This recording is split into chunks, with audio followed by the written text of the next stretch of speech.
Imagjinoni të ndodheni mijëra kilometra larg Shqipërisë, në Amerikën e Jugut. Pa pritur në tabelën e rrugëve lexoni Tirana, Berati, Vlora, Durrësi dhe Elbasani. Jo, nuk është montazh. Kjo ndodh vërtet në Kili, në qytetin Hualpen, pranë Konsepsen, një lagje ka rrugë që mbajnë emrat e disa qyteteve shqiptare. Për shumë vizitorë shqiptarë, kjo është një surprizë e madhe.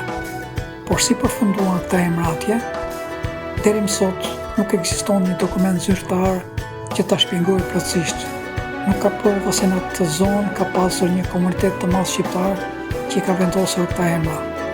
Shpjegimi më i besueshëm është se gjatë planifikimit urban të lagjes, autoritetet zgjodhen emra qytetesh nga vende të ndryshme të botës. Mes tyre u përfshin edhe disa nga qytetet më të njohura shqiptare. Megjithatë, fakti që u zgjodhen pikërisht Tirana, Berati, Vlora, Durrësi dhe qytetet të tjera shqiptare, vazhdon të zgjojë kurreshtje. Për shqiptarët është një ndjenjë e veçantë të shohin emrat e qyteteve të tyre në një vend kaq të largët.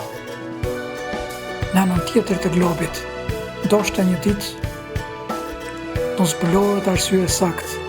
Deri atëherë, kjo mbetet një nga ato historitë të pazakonta që lidh Shqipërinë me një cep krejt tjetër të botës.